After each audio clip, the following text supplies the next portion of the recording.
The gold price has fallen from $4,400, its high, to now just above $4,000. So is this the end of the rally? Is this the beginning of a larger crash for gold? We'll find out with the next guest, Gary Wagner, editor of thegoldforecast.com, who has been on the show before and he's been correct about the rally so far. Check out his last interview with me, link down below. On October 10th, he was on the show exactly 2 weeks ago. And he said back then that corrections are normal parts of the bull rally, and he was fully expecting a pullback from its peak. Now that happened, so he made that call. That was correct again. The price today is exactly as it was 2 weeks ago, Gary, so we're back to square one. Thanks for coming back on the show. Good to see you. Thanks for having me. Great to be here. And I would say on your comment last time, I do believe we will get a bull run here. Absolutely. We closed out at about $4,040, that basis most active December contract. And there's resistance there. The next level is going to be about 4,100. But I think that what we saw over today with the dynamic, $90 plus move is the beginning of a rally and not what we call a one-off, one and done bull trap, so to speak. I definitely think this is marking the beginning of a potential that could easily take gold back above 41.56.55, which was a former top. And if it has the energy, actually challenge the record highs of 4,400. But first, we've got to get to the first level of resistance at 41.56. Yes, but how do we know that this consolidating pattern is here to stay? In other words, this is the floor, and we're not going to go much lower. Well, one, there's a very simple 2-day candlestick pattern called an engulfing bullish. When we pull up charts, I'll show you. But the key is that the level of support and the lows that came in recently were about 39.10. We took that out with a vengeance today. We broke not only above 4,000, but traded up to the first level of resistance at 40.40. It was reported that GLD has gotten the largest inflow ever. What was it? World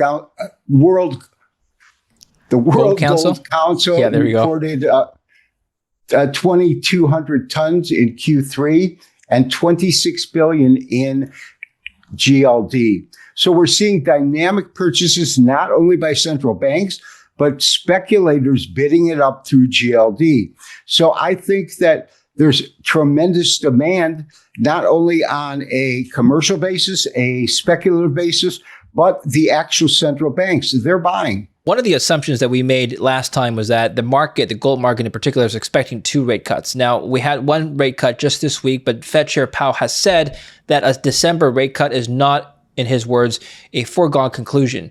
And immediately after that announcement in the press conference, the CME Fed Watch tool dropped from 90-something% of a Fed cut by December to only 60-something% as of last night. Now, Gary, what does this change for the gold market? Well, he said that it is not a foregone conclusion, but I think that the likelihood of a December rate cut is still an overwhelming percentage possibility. I don't think that we can withdraw that at all. And I do think personally we will get a December rate cut. He just said it was a foregone conclusion. He didn't rule it out. Right. Okay. Don't assume that that's automatic.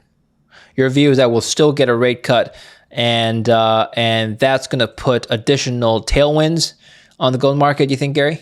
Absolutely. Right now, there's concern that there might not be because of the statement by Powell, but I think that if we do get that December rate cut, that will propel gold and give it incredible momentum. Okay, let's go over your technical analysis, and maybe we can pull up a chart. Last time you were on the show, I just pulled up the conversation from last time here. You identified strong resistance around $4,000 to $4,080.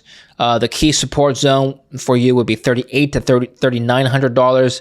Are those still the targets you're looking for today? Yeah, I've just pulled up a basic candlestick chart. This is a 4-hour chart. And what we can see is this support level coming in at about $3,910. The next level is not that important, 39.66. It's more of a support area, not a resistance. And we went up to the first level of resistance at 44.40. It's based on these tops that came in on Tuesday and Wednesday. And the real support level we want to take out is, of course, 41.50 based on these tops that came in. I'm not convinced that we will see the market move and challenge the all-time record highs, although that is possible. And we can look at another chart and you can see what I'm imagining. Right now, we had a primary first wave, and that took gold from about $3,350 up to this absolute top at about 41.40. Let me just adjust that up, 41.40. That concluded, and we're obviously in a correction. And so I'm looking at this as an A, B, C correction.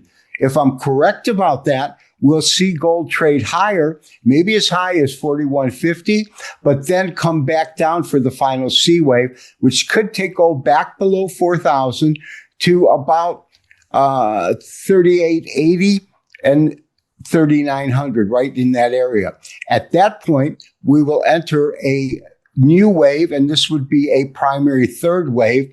And by definition, a primary third wave, this is just simple Elliott wave utilization, cannot be shorter than this primary first wave. So that would take gold well above 44 and 4,500, but definitely above this recent top here at 44.40. Importantly, I think last time you said that even if we get a deeper pullback to $3,700, it's still within a bullish trend. Is that still the case? Yeah, I mean, in terms of absolute support, the first level needs to be held now. It's based on this bottom here and the tails, so just about 38.90 and 38.72. So I don't think gold's going to break below 38.70, even on the C wave down, which is, of course, below the lows that came in on the A wave. And as I said, I currently believe we're in a B wave. If that's how it plays out, a simple A, B, C correction, we should see the market tap up to around 41.50, then come back down to about 48.80, and then move in a primary first wave, taking out the former record high. That's my belief. So is it too simplistic to say that until gold breaks down below $3,800 and stays there, we can still safely assume that we're in a bull trend and investors can still safely hold, if not buy more if they're interested? Is that an okay summary? That's a really fair statement. Excuse me. If you look, I've got a Fibonacci retracement from 33.40 up to the record highs. And if we look at the 61.8, which is a deep but acceptable correction, that comes in at 37.51. So above 3,800 is a very conservative estimate of where gold needs to hold and will hold. I'm looking at lows coming in at about 38.75, if I am correct with this ABC correction.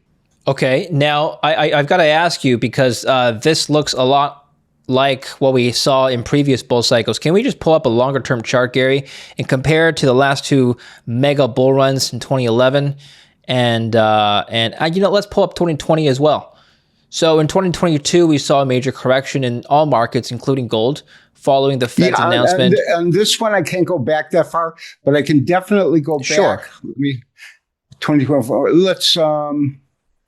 Let's pull up this one. This should get us there. Yeah, see, in 2022, we had this bear market because the Fed was raising rates at the time, among other reasons. But you can clearly see that gold is kind of forming this double top that we saw in prior bull markets.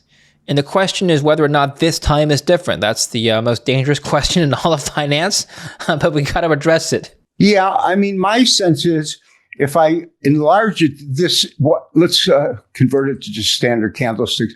There was a double top if you look at a 4-hour chart, but then we won't see back that far. But there was a double top here at the absolute highs.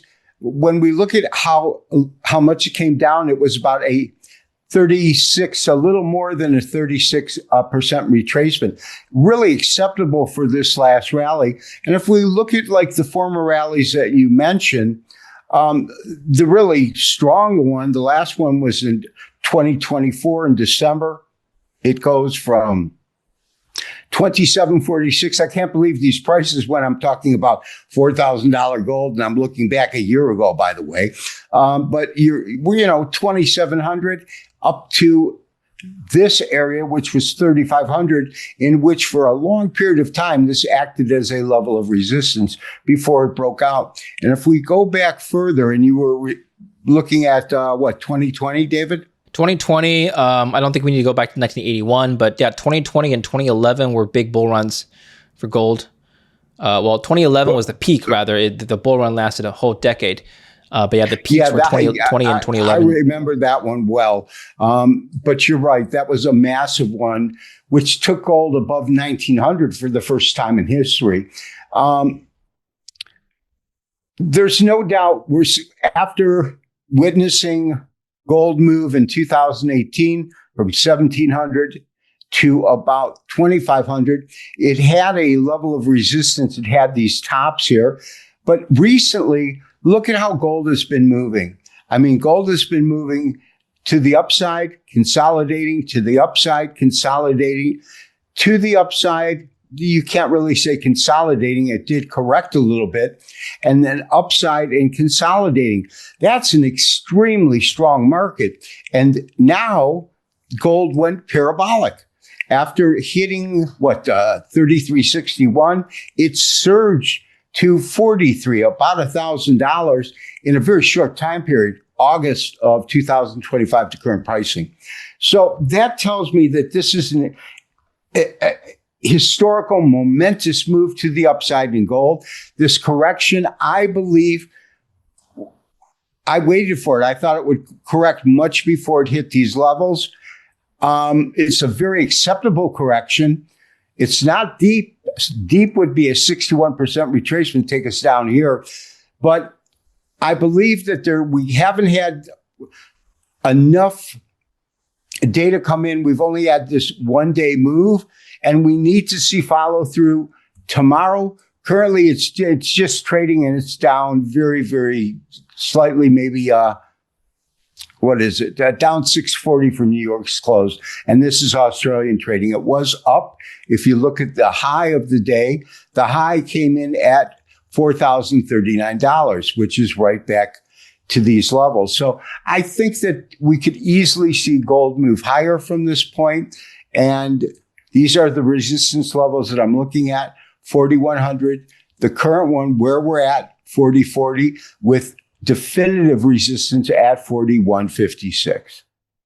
So overall, then, I think last time you were on the show, you said that that the price has gone parabolic. It's healthy to see corrections even after this parabolic run in a bull rally. So you called that exactly. You called the top basically, and the price went up a bit more, and then it came back down. Is this the correction that you were talking about? In other words, is this it? This is. Here you can clearly see, this is a 4-hour chart, clearly see the double top that occurred on 16th of October and then again repeated on the 20th of October. This followed the correction that I was talking about, with gold trading from all-time record levels down to these lows below 4,000 at 3,900. And then popping higher, breaking above 4,000, then challenging that and trading below it, and now breaking back above it with current resistance at the current pricing point of 40.40. The fundamentals of gold, let's go over them again. So we've talked about the Fed rate cut expectations. We've talked about inflation. Not yet. We haven't talked about inflation. And the new inflation that we got, 3%, it came out a couple of weeks ago. Inflation is climbing. But actually, I'm going to show you with this one chart now, Gary, and I want you to just comment on this. I'm going to flip over to my screen here. This is the price of gold, and I want to overlay this with the TIP ETF. This is the ETF that tracks TIPS, so inflation protection security, which is a gauge for inflation expectations. And for the most part, over the course of several years, you can see them kind of moving in the same direction.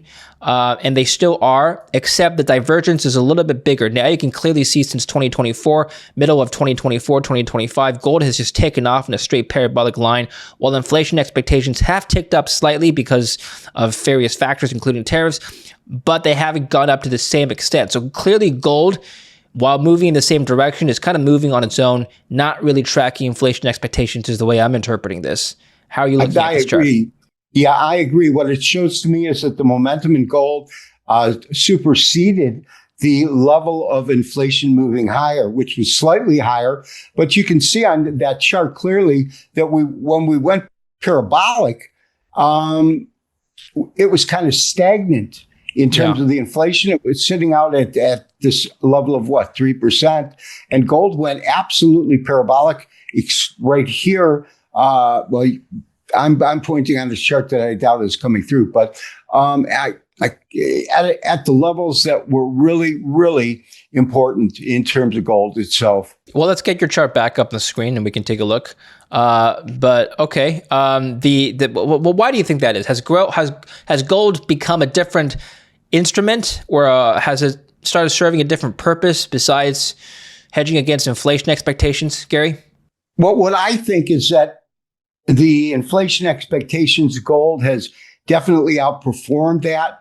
And the momentum we have seen recently have been basically central bank purchases and speculators bidding the metal higher. They're jumping in also.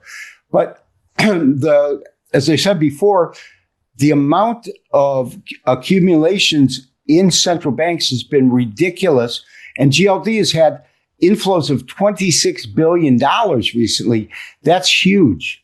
And the momentum is building in lieu of inflation. It kept up and moved with inflation moving higher, but it had a life of its own.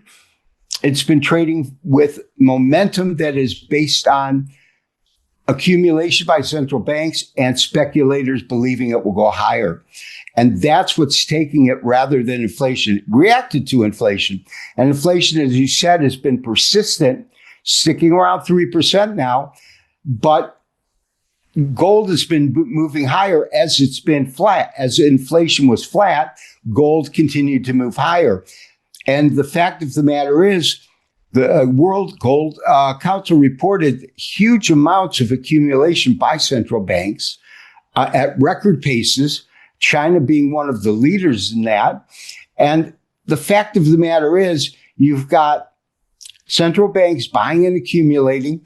You've got large institutional hedge funds jumping into GLD as well as gold futures. And you've got speculative action, consumers riding this wave. So you've got all three major players bidding gold higher. And that's created this upside momentum. I mean, we're not far from the record highs. We're just below. We're at 4,036 with the record highs at roughly above 4,300, 4,380. So in terms of what we're seeing, we had an acceptable correction in gold, taking it down below 4,000, and now it seems to be recovering. We'll have to see if the momentum can continue and break above 4150, the next level of resistance. Above 4150, what happens? How would you, let's say it happens, and the next time we have a conversation, once we get up to that level, what's the conversation we're having then? Well, that's where there's strong technical levels of potential resistance based on former tops. But above $4,150, there isn't really any technical resistance. There's one bottom that comes in at 42.35. That could be a point of resistance. But after that, there's nothing there until the move to the all-time record highs, because that's when we saw it kind of move parabolically to that retrace very, very subtly and a very shallow correction from about 43.77 down to 42.40. And then it popped up to make the double top. Then it had a real correction down below 4,000. And now I believe that there's a real good potential that we're struggling with that final move. And we'll know if gold challenges 4150 and takes it out, that we are going to make a play for the all-time record high here. Right. Let's imagine for a minute that gold climbs to $4,900 by 2026, which I believe is Goldman's new forecast. You know, what needs to happen first to get there? In other words, is that even possible based on resistance? There is no resistance above the record levels at 4,300. So to get to 4,900, you're in new uncharted territory. This huge move that recently took gold from 3,300 to 4,300, $1,000 move, is followed by an acceptable, almost shallow correction, as I said, just about a 36% retracement. Once you get above $4,370, $80, you go into record territory. So there is no resistance points as a market technician to even look at. And so it's going to be all based on momentum of gold moving higher and who are the major players and what is the financial and economic fabric worldwide that's propelling it to new record levels. Is the dollar? The dollar has been coming up a little bit, but it's moved lower over the last, say, 3 months. We're going to have to look at all the currencies, the strength of those currencies. We're going to have to look at what the stock market's doing, because the stock market's been so strong and gold has been performing well in that kind of a scenario, which at former times it didn't. A really rich stock market would give gold bearish pressure to move higher. So we're not seeing that. And it seems as though gold is trading on a momentum of its own. For it to go to those levels, it's going to have to really have an acceleration of the current momentum. And that's what would take it higher. What's that green lining you have on the screen? Is that a moving average? I'm pretty sure it is. Could be a 20. Well, it stayed above the moving average for quite some time. And I'm wondering, as a technician, do you look at that as an indicator for overbought activity? In other words, timing is often impossible, or usually impossible to gauge, but how long does something have to stay above and or below a moving average trend line before it starts to mean revert? Yeah, what we look for is the simple 50-day moving average. Excuse me. And as long as it's trading above that 50-day moving average, we consider that stock or commodity, in the case here, gold, to be in a full bullish momentum and demeanor. If I can get that up for us again, it's never really gone below that. Yeah, it hasn't. And so for that reason, as long as it stays above the simple 50-day moving average, I think we will see a continuation of gold moving higher. Silver seems to be following gold to the T. I wonder if silver has a different story. Can we pull up a silver chart? We sure Silver can. has climbed above $50 and then it's retraced now to $48.90. I mean, still, this is not like last time. Yeah, 2011 it stayed around $50 for only a few days, and now it's come back down from its tops, but it hasn't collapsed from the $50 range, right? So, yeah, a very, very shallow retracement from 54.70 down to around 45.50, and then it moved back up. Currently up today, 2.84%, gained $1.34, and it's settled in New York at 48.89. Overseas, it is higher at 48.93. So it did come back up, and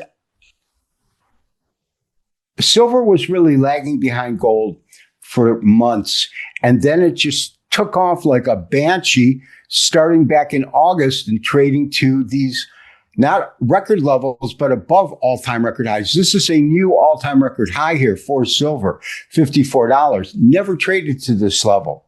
So a correction that's as shallow as what we saw from an all-time record high of 54 and change to 45 and change is shallow, especially since it formed a pivot doji and then began to move higher. We'll have to see if there's follow through, but I think silver has definitely caught up to gold in terms of momentum. And we've seen silver trade to a new all-time record high. And that's a statement that it just tells you how strong this recent move in silver has been. Do you think that silver's downside has a little more risk than gold, given its higher beta? Or do you think that more or less we're going to see some stability above $45 here, Gary? Yeah, I think that the recent move from the record highs of 54 down to 45.78 formed a base that will hold. And I think that now we're going to see silver potentially challenge the former record highs at around $54. And it's currently, almost at $45. So I think the more likely scenario in silver is a continuation of the recent bullish trend, moving higher, taking out the former all-time record high of 54.45. Basis December futures contract. There's a lot more attention now by retail investors, silver that is. I have friends of mine who have not really talked about silver much before. Now they're saying sold out at Costco, and people are stacking like crazy. I've heard that, as well as commercial bullion dealers where they're not able to fulfill orders. That was the case for gold for the last couple of months. It's now the case for silver and to a lesser extent gold. Absolutely. There's a feverish buying going on in both gold and silver based on the recent momentum of silver trading to an all-time record high and gold trading to an all-time record high. It seems as though when you get that kind of a heated market in the precious metals where they're breaking former records, that's when you get a lot of speculative action, meaning consumers going out and buying physical bullion, gold or silver. And typically, silver is at a reasonable price to accumulate when you're looking at something at $48 as opposed to $4,000. So that is a significant driver of silver bullion versus gold bullion. I'm going to end on this. I know trading psychology isn't the realm of our discussion today. But I think part of the reason why there's a lot of buying near tops, historically speaking, is people want a confirmation that the momentum is sustainable. And if you just look at a price of anything, if it stays flat for months or years, as was the case for silver, and then it starts going up, we don't know if that's going to stay. Once it rallies parabolically, and then once everyone starts talking about it, it gets to the mainstream attention, then people say, well, it's already rallied up 50%. The strength has been proven. How do you, as a technician, make the distinction between a confirmed rally versus this has gone too far? I look at the correction that follows. So, for example, in silver, it goes from $54 down to $45. An acceptable correction. It's given up at $10 per ounce. Now it starts moving back up. And that gives me the indication that there's an extremely reasonable probability that this bull run will continue. It's only 4 days old. But the fact that it corrected and didn't either go lower or move in a sustained kind of consolidation level where it's stuck at $46 or $45, these lows, and just consolidated at that level, the fact that it pivoted higher tells me there's a strong possibility that it will surge to take out the former record highs. And typically when you get something going to a new all-time record high, it's likely that you'll quickly get some sort of a correction. And if it's really got that momentum, it will then go and take out that record high. And I believe that that's possible, not only in gold, but silver. Great. Well, look, Gary's been calling gold ascent for quite some time. Even when gold was a lot lower a couple of years ago, he's made a number of correct calls. People people weren't buying in a frenzy when gold was much lower. That's always how it works. Correct. But we all should have. But hindsight is 2020. My point is, follow Gary consistently. I'll put his credentials and his website down below, and follow him here. We'll be giving more updates on the precious metal sector, so you don't want to miss our show with Gary. Where can we follow you? Thank you for asking. Thegoldforecast.com. There's a lot of free videos available, and the opening letter is always there. You can choose to join our premium membership, which has really been active recently with a lot of members coming on, because I do daily video reports, and you can see my feeling, my market sentiment day in, day out, 5 reports per week. That's the best way to look at what I'm doing. All right. Very good. Thank you very much. We'll put the links down below. Follow Gary there. And don't forget to like and subscribe to this channel.